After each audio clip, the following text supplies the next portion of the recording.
Boystown, the predominantly openly gay Chicago neighborhood.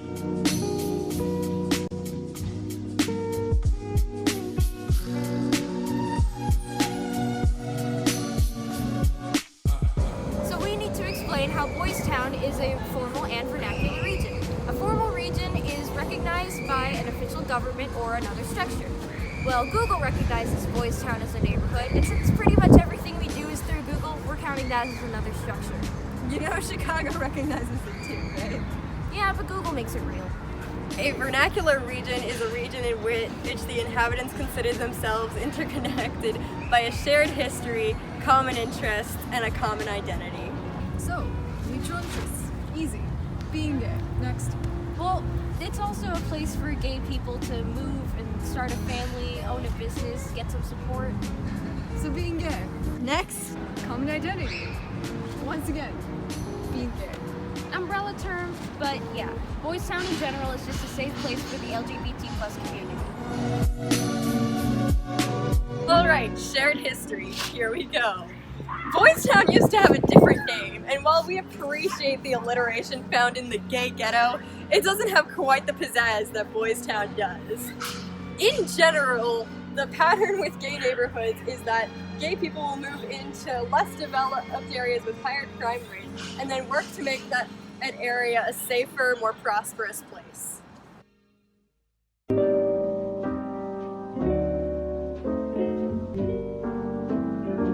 Some people argue that there's no longer a need for a physical gay neighborhood because things like social media, dating apps, and the internet reduce distance decay by a bunch. And people all the way from like Idaho can receive comfort over the internet and don't need to go to a physical place anymore. At the same time, others argue that a physical space is still needed for the gay community.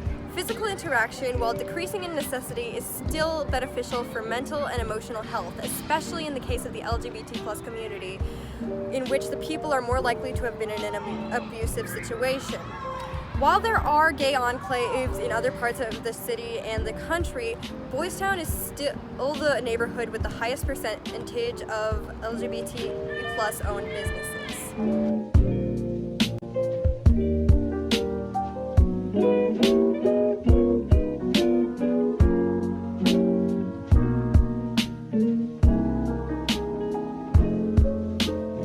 Let's break down some statistics.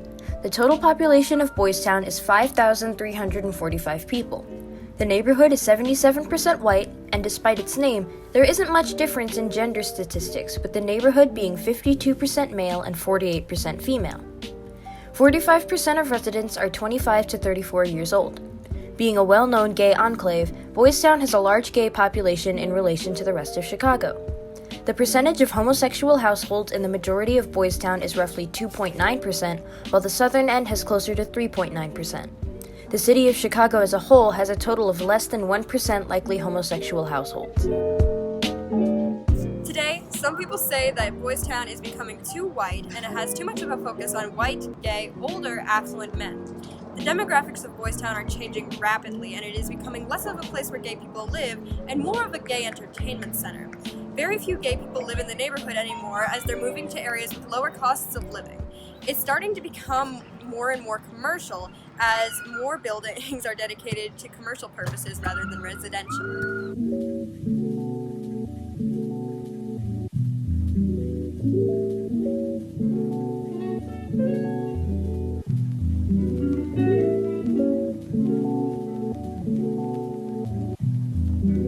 The culture of Boystown is obvious to anyone who visits. The rainbow streets and pride flags hanging off of many buildings let everybody know that Boystown is a place for pride. Home to many pride events such as Pride Fest and the Pride Parade, Boystown is known as the hub for gay Chicagoans to come and celebrate who they are. In terms of racial majorities, Boystown is predominantly white. A lot of those white people have Swedish descent.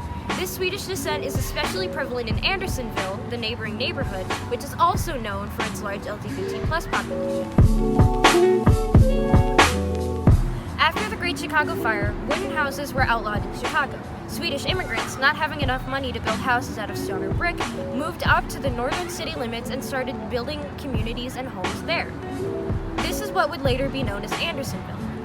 Now you can see all of these Swedish businesses on Clark Street and the remains of the great Swedish heritage. While specific statistics in relation to religion are hard to find, there are some religious people in the area. Our Lady of Mount Carmel Church, found on Belmont Avenue, has archdiocesan gay and lesbian outreach mass every Sunday.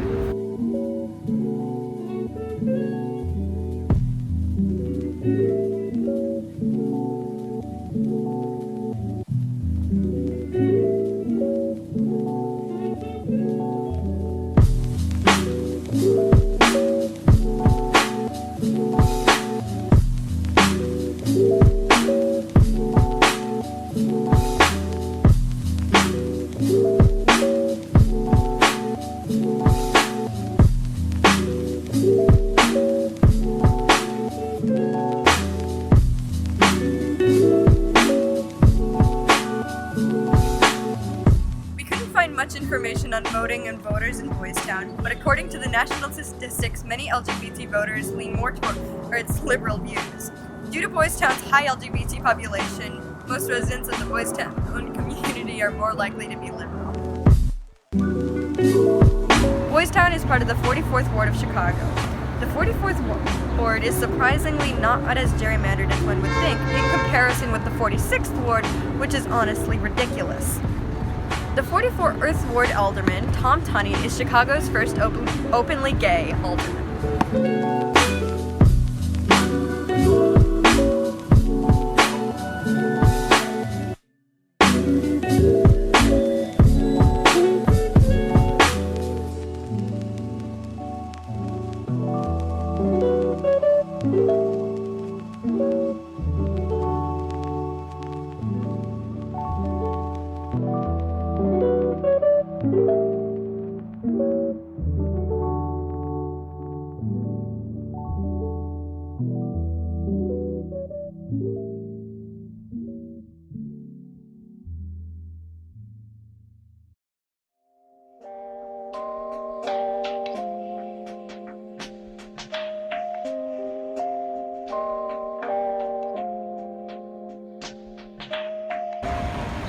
Oh hi, didn't see you there. Welcome to Boystown. If you look this way, you'll see some development.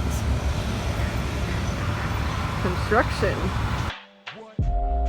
Boystown, due to the large LGBT population, is a place that has a lot of services specifically for LGBT people.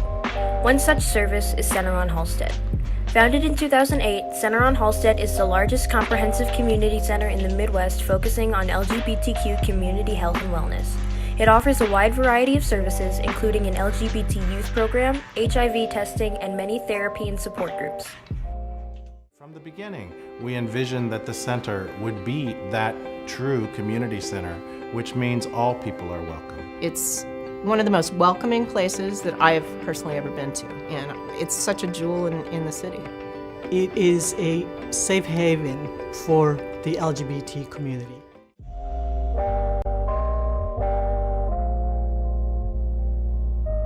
There are quite a few bars on Halsted Street, and that is likely due to the lack of community centers in Boystown in the past, as so people had to resort to gay bars in order to find a gathering place. There are also a bunch of mom and pop shops rather than large corporations around Boystown, which is another example of the gay community making Boystown their own. There are, however, a few businesses owned by large corporations, which is an example of another thing, which would be how the property values in Boystown are rising, and it is making it more difficult for smaller businesses and families to live here. In Boystown, the median home value is $337,715, while the national value is $184,700. The median rent is $1,314, while the national median rent is $949. 69% of residents rent, and 31% of residents own real estate. More people rent than own homes here, most likely because of the amount of young people who move here rather than older adults looking to start a family, but that is changing. More people are looking to move into this area and start a family or own a home since it's a nice area, and because of that, property values are going up. The unemployment rate in Boystown is 4.8%, while Chicago's overall average is 3.8%.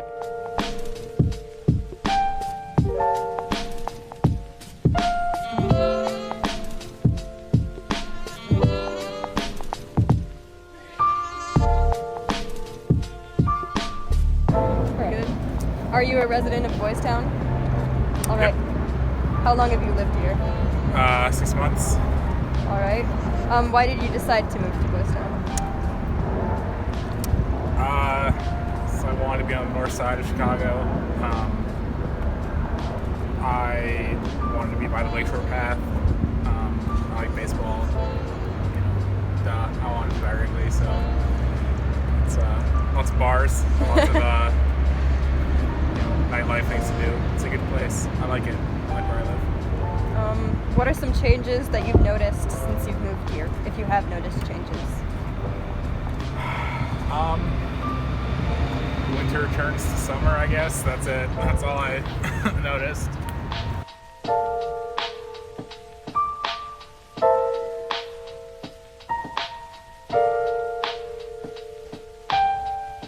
In addition to being a hub for gay nightlife and activities, Boystown is also a place for education on the LGBT rights movement. The Legacy Walk on Halsted Street, stretching a half-mile from Belmont Avenue to Gray Street, is the world's only outdoor LGBTQ history museum.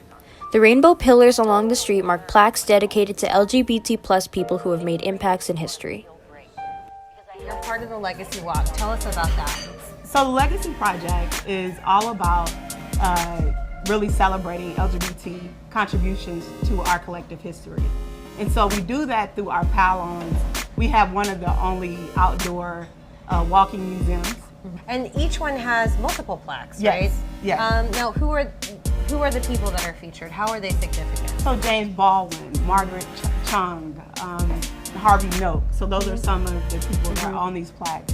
We do a dedication each year, and we dedicate, usually 2 plaques a year. Tell me why the Legacy Project is so important to you. Well, because of our history. It means so much, to see, all those people who look just like you, who, have the same similarities that you have, and they have, have contributed so much to our collective history.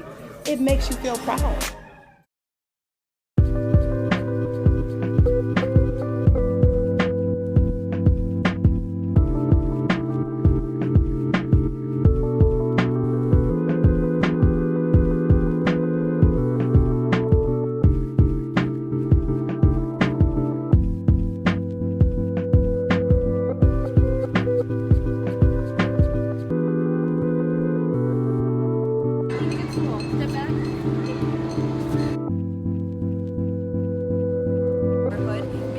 Taylor.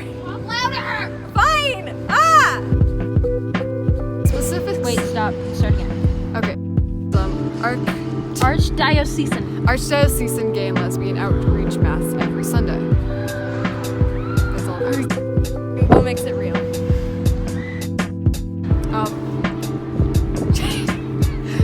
Okay,